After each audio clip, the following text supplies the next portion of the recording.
जय हिंद दोस्तों। एसआई भर्ती के एग्जाम को लगभग 35 से 40 दिन बचे हुए हैं। 35 क्वेश्चन आने वाले हैं इंडियन जीएस से। आज के वीडियो में मैं आपको इंडियन जीएस के ऐसे इंपॉर्टेंट टॉपिक बताऊंगा सभी सब्जेक्ट से रिलेटेड, जहां से अभी नए पैटर्न के हिसाब से डायरेक्ट क्वेश्चन बन रहे हैं।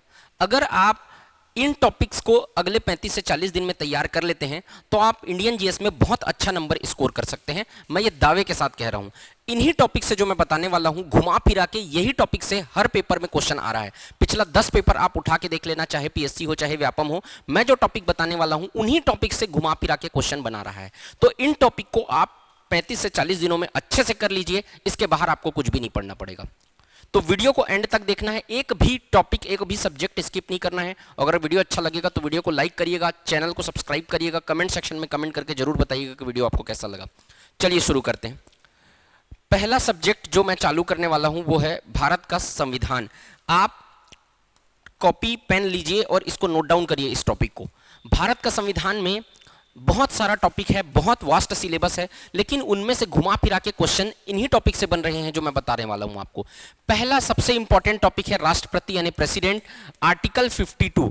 लोग क्या करते हैं, आर्टिकल 1 से पढ़ना चालू करते हैं, आर्टिकल 1 से आर्टिकल 51 तक पहुंचते तक आधा ऐसी एनर्जी खत्म हो जा रहता है और क्वेश्चन आता है एक ठो, अगर आएगा भी तो। सबसे ज्यादा क्वेश्चन हाल ही में अभी नए पैटर्न के हिसाब से जो बन रहे हैं, पिछला 10 पेपर आप उठा के देखोगे तो सबसे ज्यादा सवाल 52, आर्टिकल 52 से लेके आधे के आर्टिकल पे बन रहे हैं। तो जब भी चालू करते हो ना संविधान को, राष्ट्रपति से पढ़ना चालू किया करो। आर्टिकल 52 राष्ट्रपति के संबंध में सब चीजें पढ़नी है आपको। उसके बाद आगे एक संसद, पार्लियामेंट वाला जो है, पार्लियामेंट में दो चीजें आ जाती हैं आपका, लोकसभा और राज्यसभा।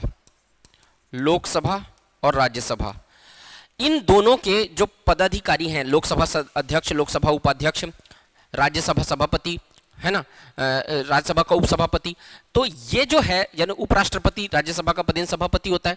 तो ये जो है वो टॉपिक को, ये सब पदाधिकारियों के बारे में पढ़ना है। अब कैसे पढ़ना है वो ध्यान देना। राष्ट्रपति के बारे में पढ़ना है या लोकसभा या उपराष्ट्रपति के बारे में पढ़ना है, लोकसभा अध्यक्ष के बारे में पढ़ना है, उपाध्यक्ष के बारे में पढ़ना है, तो किन किन बिंदुओं पर पढ़ना है ध्यान दो कि सबसे पहले याद रखना है अनुच्छेद। इसका या तो आप एक चार्ट बना लो या नोट्स बना लो, इसमें कंफ्यूजन बहुत होता है। किन किन बिंदुओं पर इनको पढ़ना है, अनुच्छेद कौन सा है ये पढ़ना है। सभी पदाधिकारी, लोकसभा अध्यक्ष के बारे में अगर आप पढ़ रहे हो, राष्ट्रपति के बारे में अगर आप पढ़ रहे हो, तो इंडिविजुअल उनका आर्टिकल पढ़ना है। नियुक्ति कौन करती है या निर्वाचन कैसे होता है उनका, राष्ट्रपति का निर्वाचन कैसे होता है, उपराष्ट्रपति का निर्वाचन कैसे होता है, या कोई ऐसा पद पढ़ रहे हो जिसकी नियुक्ति होती है तो कौन करता है नियुक्ति। तीसरा, हटाने की प्रक्रिया क्या है, ये भी थोड़ा पेचीदा है। लोकसभा अध्यक्ष को हटाने की प्रक्रिया क्या है, राष्ट्रपति को हटाने की प्रक्रिया क्या है, उपराष्ट्रपति को हटाने की प्रक्रिया क्या है, वो ध्यान से पढ़ना है। योग्यता पढ़नी है, क्या योग्यता होनी चाहिए कि उस पद के लिए खड़ा रहा जा सकता है। शपथ कौन दिलाता है ये पढ़ना है, और त्यागपत्र वो किसको देता है ये पढ़ना है।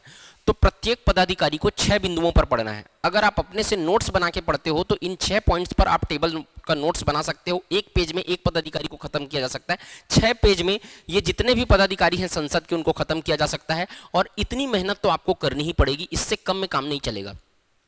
समझ पा रहे हो मेरी बात। तो इन मैं कह रहा हूं कि राष्ट्रपति भी अगर पढ़ रहे हो, उपराष्ट्रपति भी पढ़ रहे हो, लोकसभा अध्यक्ष पढ़ रहे हो, लोकसभा उपाध्यक्ष पढ़ रहे हो, आप पढ़ो इन पॉइंट्स पे, 6 पॉइंट, 7 पॉइंट पे, 6 पॉइंट है, 6 पॉइंट पे चीजों को पढ़ो आप। इससे बाहर का पॉइंट आपको नहीं पढ़ना पड़ेगा। तीसरा है सर्वोच्च न्यायालय या उच्च न्यायालय, सुप्रीम कोर्ट और हाई कोर्ट। तो सुप्रीम कोर्ट के बारे में अच्छे से पढ़ना है, उसके आर्टिकल को पढ़ना है, हाई कोर्ट के आर्टिकल को पढ़ना है, सुप्रीम कोर्ट और हाई कोर्ट को कंपेयर करके पढ़ना है। इन पदाधिकारियों को भी कंपेयर करके पढ़ना है, क्योंकि आप इन 6 पॉइंट्स पे अगर सबको पढ़ोगे तो कंपैरिजन करके पढ़ना। लोकसभा अध्यक्ष को हटाने की प्रक्रिया क्या है, जब पढ़ रहे हो तो वहीं पे दिमाग लगाओ कि उपाध्यक्ष को हटाने की प्रक्रिया क्या है। राष्ट्रपति को हटाने की प्रक्रिया पढ़ रहे हो तो पढ़ो उपराष्ट्रपति को हटाने की प्रक्रिया क्या थी, वहीं पे पलट के देखो। एक साथ पढ़ोगे तो कंफ्यूजन से दूर रहोगे, बेटर तरीके से क्वेश्चंस को सॉल्व कर पाओगे। वैसे सर्वोच्च न्यायालय को पढ़ रहे हो तो उच्च न्यायालय को उसके साथ साथ पढ़ो। सुप्रीम कोर्ट के जज को इन्हीं बिंदुओं पर पढ़ना है। अनुच्छेद क्या है, नियुक्ति कैसे होती है, निर्वाचन कैसे होता है सुप्रीम कोर्ट के जज का, हटाने की प्रक्रिया क्या है, उसकी योग्यता क्या है, पद की शपथ कौन दिलाता है, और त्यागपत्र वो किसको दे सकता है। तो सुप्रीम कोर्ट के जज के बारे में यही पढ़ना है, कितने जज सुप्रीम कोर्ट में होते हैं ये सब। वैसी हाई कोर्ट का सेम इन्हीं 6 पॉइंट्स पे उसी को, उनके जज को पढ़ना है। उन चयन की प्रक्रिया क्या होती है, क्या क्या अधिकार होते हैं, वो सब चीज देख लेना। चौथा, चौथा टॉपिक है महान्यायवादी या महाधिवक्ता, है ना, अटॉर्नी जनरल वाला, ठीक है। तो यहां पर आप महान्यायवादी और महाधिवक्ता, महान्यायवादी कौन होता है, केंद्र सरकार में होता है, महान्यायवादी जो होता है वो केंद्र सरकार का पक्ष सुप्रीम कोर्ट में रखता है, महाधिवक्ता राज्य सरकार का पक्ष हाई कोर्ट में रखता है। तो इन दोनों के बारे में इन पॉइंट्स पे बात करना, पढ़ना। पांचवा मौलिक अधिकार, मौलिक अधिकार के बारे में आपको पढ़ना पड़ेगा। मौलिक अधिकार, फंडामेंटल राइट्स जो है वो पेपर में आ रहे हैं, तो कौन सा अधिकार किससे संबंधित है, सही जोड़ी मिलाओ वाला सवाल आ जाता है, तो मौलिक अधिकार को पढ़ लेना। उसके बाद मैं क्या कह रहा हूं, पहले आर्टिकल 52 से चालू करना, मौलिक अधिकार 52 के पहले वाला आर्टिकल है, तो ये बाद में पढ़ना। कैग पढ़ना, कंट्रोलर और ऑडिटर जनरल, कैग के बारे में भी इन पॉइंट्स पे पढ़ना। संसद की निधियां, अलग अलग प्रकार की निधियां होती है, लोक लेखा निधि, है ना, इस तरीके की जो निधियां होती हैं, ये सब निधियां, 3 प्रकार की निधियां होती हैं संसद की, वो आप पढ़ के रखिएगा। और 8वां है संसद के सत्र। संसद के सत्र में क्या पढ़ना है आपको, संसद के सत्र में 3 सत्र होता है, बजट सत्र, मॉनसून सत्र और शीत सत्र। ये तीनों सत्र कब कब होता है ये पढ़ लेना। ये तीनों सत्र में जो संसद का जो पढ़ोगे ना, तो उसमें एक चीज पढ़ना कि एक दिन में संसद का कार्यवाही कैसे होती है। संसद की कार्यवाही यानी कि प्रश्नकाल, प्रश्नकाल के बारे में जरूर पढ़ना, कितने से कितने घंटा प्रश्नकाल होता है। प्रश्नकाल के बारे में जब पढ़ोगे तो कितने प्रकार के प्रश्न पूछे जा सकते हैं, लिखित प्रश्न, अलिखित प्रश्न, वो सब चीज के बारे में पढ़ना, ठीक है। लिखित प्रश्न, मौखिक प्रश्न, ये प्रश्नकाल के बारे में पढ़ना। तो संसद की कार्यवाही जब आप पढ़ोगे ना, तो ये सारा टॉपिक आपका इसी में आएगा। प्रश्नकाल है, उसके बाद शून्यकाल है, उसके बाद जो और क्रॉस क्वेश्चन है उसको कब पूछा जा सकता है, तो कितने प्रकार का प्रश्न होता है, ये सब चीजें आप उसमें पढ़ के रखना। तो ये आप अगर 8 टॉपिक मैंने बताए हैं, अगर आप पूरे कॉन्स्टिट्यूशन को उठा के देखो तो 30 टॉपिक, 25 से 30 टॉपिक है। लेकिन अगर इन 8 टॉपिक को आप पेपर में करके जाते हो तो आप, मैं कह रहा हूं दावे के साथ कि आप पूरा पिछला पेपर उठा के देख लो, इन्हीं में से क्वेश्चन घुमा फिरा के बने हुए हैं। इन टॉपिक को आपको मेन करना है, समझ में आ रहा है। तो इतने को आप कर लेते हो और प्लस करना है आपको एमसीक्यू। जितना ज्यादा आप एमसीक्यू लगाओगे, संविधान हो चाहे कोई भी सब्जेक्ट हो, थ्योरी पढ़ने के बाद, उतना ज्यादा आपका कंसेप्ट क्लियर होगा। बिना एमसीक्यू लगाए कुछ भी नहीं चलने वाला है, और बिना टेस्ट दिए भी कुछ भी काम नहीं चलने वाला है। तो एमसीक्यू लगाना है इन सब, जितना एमसीक्यू लगाते जाओगे ना, और एमसीक्यू ऐसा नहीं कि रटने के टाइप का लगाओ, उसको समझो कि क्यों है, ए ऑप्शन सही उत्तर है तो क्यों है, और बी सी डी क्यों नहीं है, ये आपको समझ के चलना पड़ेगा, तब आपसे बनेगा। और एमसीक्यू लगाने के बाद आप टेस्ट सीरीज जरूर लगाएं। और हमारा टेस्ट सीरीज 7 जून से स्टार्ट हो रहा है, शाम को 4:30 से 6:30 बजे तक टेस्ट होगा। ऑफलाइन सेंटर में भी आके आप टेस्ट दे सकते हो, या ऑनलाइन भी आप टेस्ट ज्वाइन कर सकते हो।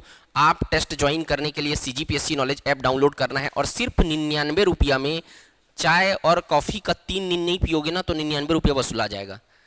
तो 99 रुपए में आपको टेस्ट सीरीज अवेलेबल हो रहा है, जो 10 टेस्ट है, 1000 प्रश्न आपको मिलेंगे। भैया ये टेस्ट सीरीज जरूर लगाओ, आपके वर्तमान पैटर्न के हिसाब से ही इसमें सवाल रहेंगे, और आपको परखने का मौका मिलेगा कि अपने आप किस स्थिति में हो आप। तो जो भी स्टूडेंट दूसरे कोचिंग कभी ज्वाइन कर लिए हैं, वो भी ये कोई बड़ा फीस नहीं है, इसको ज्वाइन कर सकते हो। और ऑफलाइन अगर आके अगर आप ज्वाइन करना चाहते हो तो गोल चौक में यहाँ पर ऑफलाइन ज्वाइन कर सकते हो। कोई दिक्कत होगा तो इस नंबर पर कॉल करना। चलो अगला सब्जेक्ट है भारत का इतिहास। भारत का इतिहास जो है उसमें आपको पढ़ना है मेन, देखो 3 पार्ट में है भारत का इतिहास, एंशिएंट इंडिया, मिडाइवल इंडिया और मॉडर्न इंडिया। इन तीनों में सबसे ज्यादा जो सवाल आता है वो मॉडर्न इंडिया से आता है। आप देख लो उठा के पिछला पेपर। तो सबसे पहले आपको जो पढ़ना है, आधुनिक भारत का इतिहास पढ़ना है। आधुनिक भारत का इतिहास भी आपका जो प्लासी का युद्ध और बक्सर का युद्ध था वहां से चालू हो जाता है, मराठाओं से चालू हो जाता है 1600-1700 ईस्वी से। वहां से आपको नहीं पढ़ना है, आपको पढ़ना है राष्ट्रीय आंदोलन। इसमें भी यानी 1885 कांग्रेस के गठन से लेकर 1947 भारत के आजाद होने तक, ये पूरा पढ़ना है आपको। कांग्रेस का गठन, उसके बाद 1905 की घटना जिसमें बंगाल विभाजन हुआ था, उसके बाद 1913 में गदर पार्टी, 1911 में दिल्ली जो है दिल्ली केस हुआ था, दिल्ली का गठन हुआ था राजधानी का। उसके बाद 1919 जलियांवाला बाग हत्याकांड, 1916 में आपका स्वराज पार्टी का गठन हुआ था, सॉरी 1916 में जो घटनाएं हुई थी, है ना। 1915 में भारत आए थे गांधी जी, 1920 में असहयोग आंदोलन हुआ था, 1930 में सविनय अवज्ञा आंदोलन हुआ था, ठीक है। ये सब चीजें, और उसके यहाँ तक पहुँचते पहुँचते आपको 1942-1945 तक पहुँचना, 1947 तक आप पूरा चीज को पढ़ना है आपको, 1885 से और 1947 ये पूरा आपको पढ़ना है। 1857 की क्रांति भी पढ़ना मत भूलना, यहाँ से भी सवाल बनते हैं।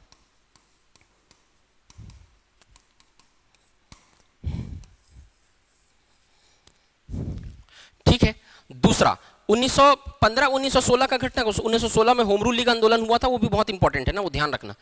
1915 यहाँ पे देखो प्रमुख युद्ध पढ़ना है। अब देखो मैंने क्या बताया, एंशिएंट इंडिया, मॉडर्न इंडिया तो ये खत्म हो जाएगा इसमें, मॉडर्न इंडिया। मिडाइवल इंडिया में क्या पढ़ना है, केवल आपको 3 चीजें पढ़नी है। यहां पर आपको पढ़ना है बैटल, आर्किटेक्चर, है ना, यहां पर लिटरेचर, आर्किटेक्चर और बैटल, ये 3 चीजें ही बोलता हूं मैं पढ़ने के लिए।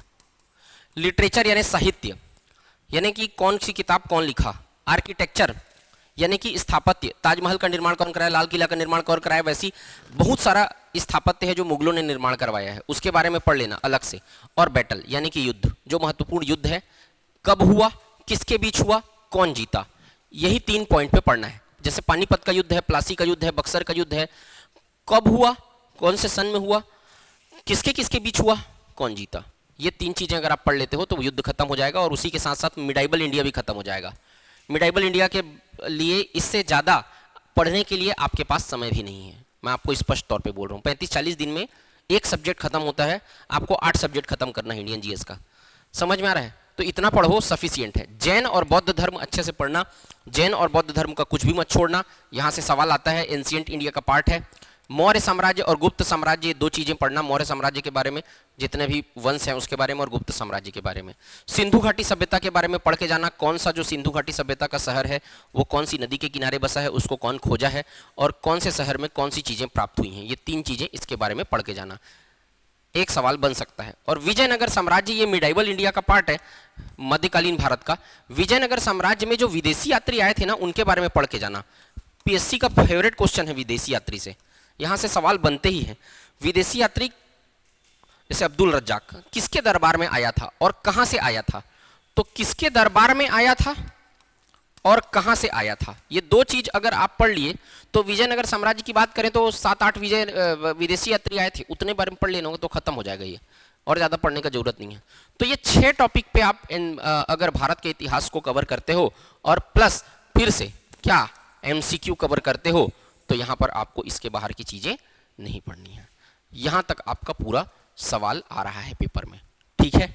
वीडियो थोड़ा लंबा हो सकता है क्योंकि बहुत सारे सब्जेक्ट हैं इंडियन जीएस में, मेरे को पूरा एक्सप्लेन भी करना है इन चीजों को, तो साथ दीजिएगा आप लोग। वीडियो अगर अच्छा लग रहा होगा, मेरी मेहनत अच्छी लग रही होगी तो लाइक जरूर करिएगा आप लोग। चलो, और टेस्ट सीरीज जरूर ज्वाइन करना है भाई। भारत का भूगोल, इंडियन ज्योग्राफी में क्या क्या कहां कहां से सवाल आ रहे हैं, तो सबसे पहला फेवरेट क्वेश्चन है आयोग का भारतीय मानसून। यहां से बिल्कुल क्वेश्चन आता है, कब आता है, कैसे आता है, किस साइड जाता है, सबको पढ़ना है भैया। प्री मानसून, मानसून पूर्व, फुहार किसको बोलते हैं, आम्र वर्षा किसको बोलते हैं, सब के बारे में ये थोड़ा सा साइंटिफिक, मतलब थोड़ा सा दिमाग लगाने वाला पोर्शन है भारतीय मानसून, इसको डिटेल में पढ़ना। और भारतीय मानसून के साथ ही छत्तीसगढ़ का भी मानसून पढ़ लेना, साथ साथ पढ़ लेना तो ज़्यादा अच्छे से समझ में आएगा। बाकी आप लोग कमेंट करके बताना अगर आपको छत्तीसगढ़ का भी, तो मैं भारत का जो इंडियन जीएस वाला पोर्शन है उसका इंपॉर्टेंट टॉपिक लेके आया हूँ। अगर आप लोग अच्छे से लाइक किए इस वीडियो को, अच्छे से कमेंट कर किए, शेयर किए, अच्छा रिस्पांस रहा आप लोगों का, तो इसी तरीके से इंडियन जीएस का भी मैं लेके आऊंगा इसके बाद जो अगला वीडियो आएगा वो, लेकिन वो आपके रिस्पांस के ऊपर डिपेंड करता है। दूसरा, अपवाह तंत्र।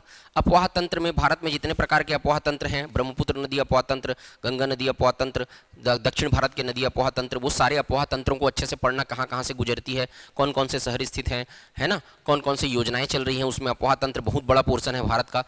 तीसरा है हिमालय पर्वत। हिमालय पर्वत के बारे में कुछ मत छोड़ना, जितने भी भाग हैं हिमालय के अलग अलग, उसको हिमालय को अलग अलग श्रेणियों में बांटा गया है, ठीक है।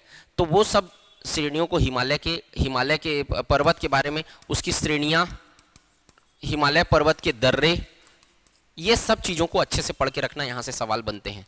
चौथा है ISFR report, Indian State Forest Report, हर 2 साल में आता है, ये प्रत्येक 2 वर्ष में आता है। इंडियन ज्योग्राफी में ही मैं इसको शामिल कर रहा हूँ, हर 2 वर्ष में आता है। अभी का जो लेटेस्ट रिपोर्ट आया है, यहाँ से सवाल पीएससी पूछा है, इसलिए इसको छोड़ के मत जाना। भारत के भूगोल से यहाँ से सवाल बिल्कुल बनेंगे, आपको एक सवाल तो एकदम दिखेगा आपको। ISFR रिपोर्ट बहुत ज़रूरी है, इसको छोड़ के मत जाना। ये आपका, मैं इसका वीडियो लिया हूँ, डेडिकेटेड चैनल पे अपलोड है, उसको देख लेना। इसका डेटा को पढ़ के जाना, किसका क्रम कहाँ है, और खासकर ऐसी चीज़ों को पढ़ के जाना जिसमें छत्तीसगढ़ का क्रम क्या है। कोई भी चीज़ अगर आप पढ़ रहे हो वन घनत्व में, वन घनत्व में जैसे पढ़ रहे हो वहां में छत्तीसगढ़ का क्रम क्या है, छत्तीसगढ़ का कार्बन स्टॉक में छत्तीसगढ़ कौन से स्थान पर है। तो यहाँ पर इस तरीके से जो छत्तीसगढ़ की चीजें हैं, छत्तीसगढ़ की रैंकिंग जिसमें आई है, जारी की गई है, उसको जरूर पढ़ के जाना। यही वाला सवाल शायद आया था अभी पेपर में, समझ में आ रहा है, वन आवरण, वन क्षेत्रफल, ये सब वाला पोर्शन। खनिज, एक क्वेश्चन फिक्स है, एक क्वेश्चन यहाँ से, कौन सा खनिज कहाँ पाया जाता है, ये जरूर पढ़ के जाना। और कृषि, ये कृषि में कौन सी फसल सबसे ज्यादा कहाँ पैदावार होता है, तिलहन फसल, दलहन फसल में नंबर 1 कौन सा है स्टेट, ये सब चीजें जो है वो इससे पूछी जाती हैं। तो ये 6 टॉपिक पे मैं भारतीय भूगोल को समेट रहा हूँ। ये 6 टॉपिक अगर आप कर लेते हो तो भारत का भूगोल आपका कवर हो जाएगा। समझ में आ रहा है, इतना आप कर सकते हो। टॉपिक बहुत सारे हैं लेकिन इतना आप कर लोगे तो आपका काम हो जाएगा। अगला आपका जो सब्जेक्ट है भारतीय इतिहास, भारत का सामान्य ज्ञान में, वो है भारतीय दर्शन, कला, साहित्य और संस्कृति। अब आप कह रहे होगे सर इसको छोड़ के जा सकते हैं, ये फेवरेट क्वेश्चन है इसमें से।